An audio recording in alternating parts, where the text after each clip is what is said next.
days we have been discussing. Just now again the continuation of the same topic. Now let us have a discussion about the discovery of electron by J.J. Thomson. So my dear friends, let us see the observations and let us see the conclusions made by J.J. Thomson. So we have seen what is the cathode ray tube, and we have seen that something is passing from cathode and going and hitting the tube at the back of the anode, and we call them as the cathode rays because they are coming from the cathode. So my dear friends, J.J. Thomson observed that he has kept a wheel in its path. In the path, he just placed a wheel. When he placed a wheel, he observed that the wheel started a rotation. He observed the rotation of the wheel, which indicates that some particle which is having some mass and energy is able to rotate this wheel. So he concluded, the conclusion what he came to that from the observation is that this particle, this beam is having some particles and that particle is having some mass. He concluded that this particle is having some mass. And in the next observation, he has kept a electric field. He has taken the cathode rays and kept the positive and the negative terminals. He kept the electric field. And he observed that now the cathode rays are just falling towards, these rays are getting diverted, deviated towards the positively charged plate. That indicates that they are getting attracted by the positive plate, indicates that this is a negatively charged element. This beam is made of negatively charged particles. So my dear friend, in that way he came to a conclusion that these beam of particles are having a negative charge. So in that way he has observed something and coming to a conclusion. And in the next situation he has taken the ratio of the E by M ratio, means charge and mass ratio, and he observed that in all the cases he filled the tube with different gases, with different varieties of gases. In all the cases, when he filled with hydrogen or oxygen or nitrogen, in that way he filled with the different gases in it. By changing the different gases, in all the cases he observed that the E by M ratio is always constant. From this he came to a conclusion that the same fundamental particle is there in every atom. So now we are studying something inside the atom, what are all the things are there. So he came to a conclusion that that particle is existing in any kind of atom, that fundamental particle is existing, and he gave the name of that particle as an electron. That fundamental particle is named as electron. So my dear friends, in that way the discovery of electron was done. This experiment was conducted by J.J. Thomson. And I request all the students, this is an important thing what you have to remember. This is a very important information. You must by heart it and you must remember this. So the mass of the electron, actually mass of the electron is very less compared to the mass of the proton. Proton is hydrogen atom. Here we are in the place of proton, we are talking about the hydrogen atom. Hydrogen atom is nothing but it is having one electron and one proton. H11 is having one electron and one proton. Electron is almost not considered.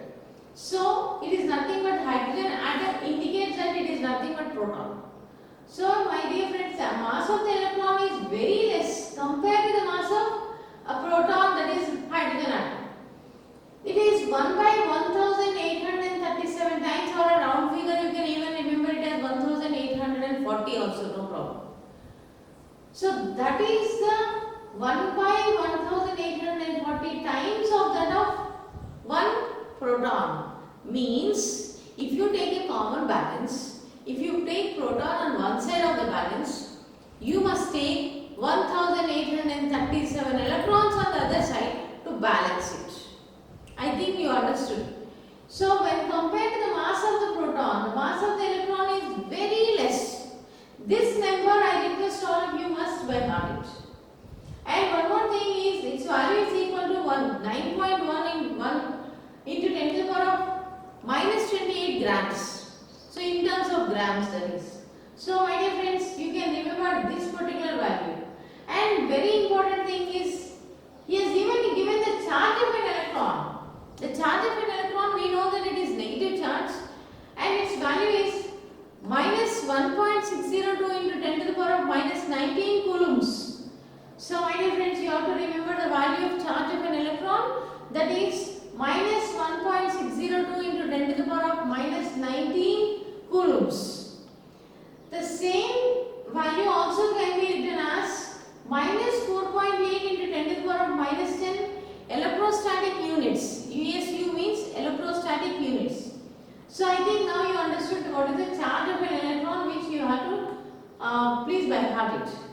And next, the relative charge of an electron is taken as minus 1. So my dear friends, this is the relative charge of an electron is minus 1. So in that way, J.J. Thomson finally concluded that the cathode rays are nothing but the beam of electrons. He came to a conclusion that in the cathode rays, what are coming? They are coming from the cathode. So that's the reason why we are able to see the scintillations at the back of the anode. Because they are coming from the cathode, they are named as cathode rays, and that beam is nothing but the electron beam. So in that way, the discovery of electron was taken place by J.J. Thomson, and he has given the properties that it has a mass, it has a negative charge, its E by M ratio is constant, indicates that the same electron exists in any type of atom, and he has given the mass of the electron is 1 by 1837 times of that of the hydrogen atom, and the charge of electron is minus 1.602 into 10 to the power of minus 19 coulombs, and the relative charge is minus 1. Previously we have discussed about the discovery of the electron. Now let us have a discussion about the discovery of proton by Goldstein, and that is nothing but the anode rays. Now let us see, already we have seen an experiment with the cathode rays. We have seen in the same way, same experiment was conducted, but in this experiment a slight difference was there. In this experiment the observation is done. What he has taken is the cathode was taken, and the cathode, in the cathode, small holes are made in the cathode. Perforated cathode, we call it as a perforated cathode, means the cathode having small holes were taken. And it is being observed that some particles are passing through the cathode rays and just having some scintillations at the back of the cathode. Indicates that these rays are coming from the anode. So my dear friends, already we know that one proton size is equal to 1837 electrons. So mass of one proton is equal to 1837 electrons. That indicates that the size of the proton is more compared to the size of the electron. That is the reason why we have taken holes in this, because otherwise they cannot pass through. For the anode rays to pass through, we require some holes in the cathode. That's the reason why we have taken perforated cathode. Because these rays are moving from the anode, we call them as anode rays. So my dear friends, the observations and conclusions which are done by Goldstein, let us see. So when he has kept a wheel, when he kept a wheel in its path, he observed that the wheel started moving. So anything is able to move means it is having, these particles are having some energy and also having some mass. So he came to a conclusion that these particles are having, this beam is having some kind of mass. These particles are having some mass. And later he applied the electric field. He applied a positive and a negative charge. And he observed that the beam is getting deflected towards a negatively charged plate. That indicates that this beam of particles is made up of positively charged particles because they are getting attracted by the negative charged plate. So he came to a conclusion that these particles are made, the charge of this particle is positively charged. So in that way he came to a conclusion that they have some mass, they have some positive charge. And he has observed that the E by M ratio, he has done the same experiment taking different gases in this, taking hydrogen, oxygen, nitrogen, different gases, filling it with different gases. And he observed that when this was conducted in the previous case, the E by M ratio is constant in the case of electron. But in the case of this, the E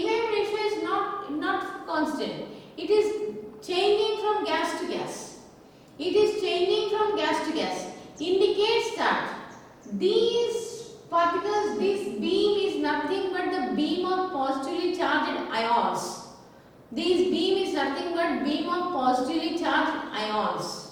So my dear friends, among all these, he observed that the E by M ratio is maximum in the case of when he has filled this tube with hydrogen gas. He observed that the E by M ratio is maximum. That indicates that hydrogen has a minimum mass. That indicates that the hydrogen has a minimum mass. So my dear friends, it is finally observed that the hydrogen ion, H plus ion, is nothing but proton. And my dear friends, in this particular case, he observed that this positively charged particle, that is the hydrogen ion, he called it as a proton. In that way, the discovery of proton have taken place.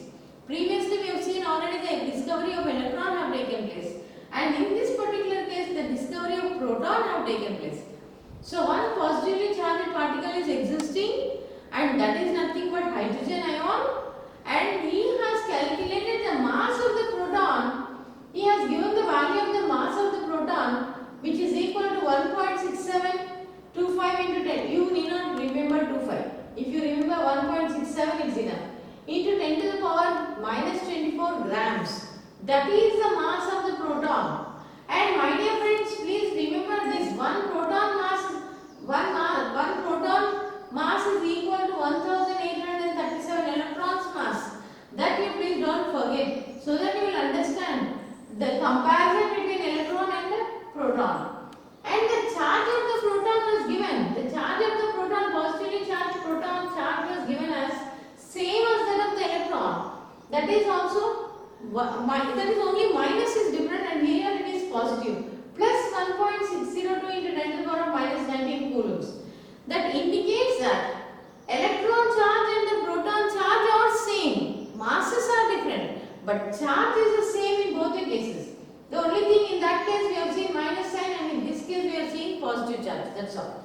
And the relative charge here is plus 1. So my dear friends, these are the values that I request you to please by heart it, and this also should be by heart. Already we have discussed this.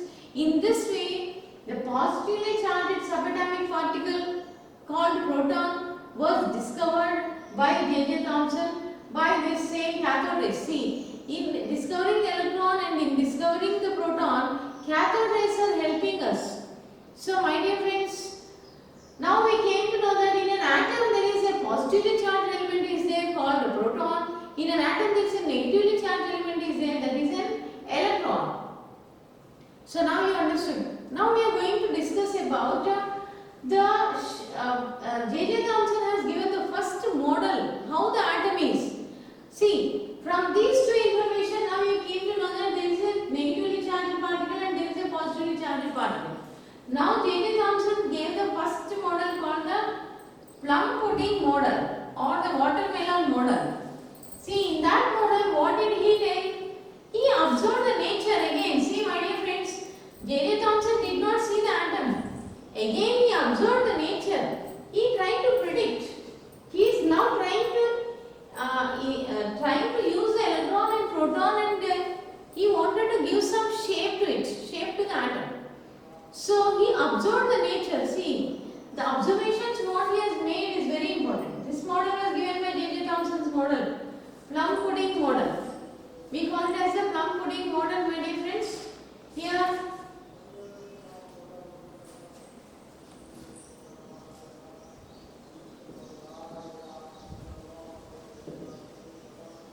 this is the plum pudding model, watermelon model. Here he has considered that the atom is spherical. See, this is very important. Sphere. He considered the outer structure to be a sphere. Again, here I would like to discuss and compare to the electron. See, if you take a watermelon, you have the seeds. How the seeds are, so the electrons are. He compared the seeds with the electron, and he compared the pulp, the red colored pulp, with the positively charged protons. So in that way, the electrons, the negatively charged electrons are distributed throughout the atom, as the seeds are distributed throughout the watermelon, and as the red colored mass is distributed throughout, the positively charged proton is distributed throughout, and they are taking the shape of a spherical shape. See, here again I would like to discuss about the, see, he observed that. See, my dear friends, you see, you observe. The earth is spherical. The sun is spherical. All the planets are spherical. Water bubble, you just blow up a soap bubble. The shape of the soap bubble, what it takes, it is spherical. If you just drop one water drop, just after traveling through some distance, it takes a spherical shape.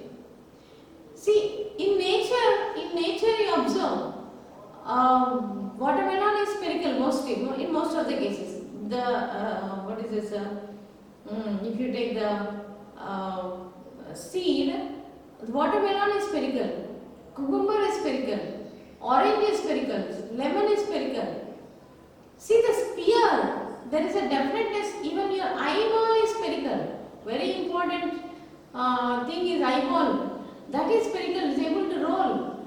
Sphere is why J.J. Thomson have selected that spherical shape is because it is the three-dimensional figure with least surface area and maximum volume. With least surface area, sphere is the only thing with least surface area and maximum volume. So my dear friends, that is the creation of God. Atom is all the creations of God are mostly useful things and mostly spherical in shape. But my dear friends, I think now you understood the J.J. Thomson's model. That is a watermelon or a plum pudding model. But J.J. Thomson failed in telling this model. Because why he failed in telling this model is because when the electrons are distributed like this, many scientists have asked him many questions. When an electron is distributed like this, see, every electron experiences the repulsive force from every electron. So, n number of repulsive forces are experienced by every electron. So, the resultant repulsive force. And again, when the positive charges are distributed throughout, there is a positively, between positive and positive charges, there is repulsion forces. Between positive and negative charges, there is attractive forces are there. So, my dear friends, when the scientists have asked the question that when so many types of varieties of forces are there, the stability of the atom becomes a question mark. But atom is seen to be so stable from millions of years. So, the stability of the atom. And next, he couldn't give an explanation for the spectrum. If you have a rainbow, the rainbow is nothing but the 7 different colors you see in the rainbow. When the scientists have asked the question that why the rainbow is formed, J.J. Thomson could not give answer to that question. Many questions were not answered by J.J. Thomson. But his assumption that it is a spherical shaped and electrons are distributed and the protons are distributed throughout is a primary step. That is a step 1. So I think now you understood about in an atom there are 2 particles are there, fundamental particles. Till now came to know that is electron and proton and the J.J. Thomson's model. So thank you.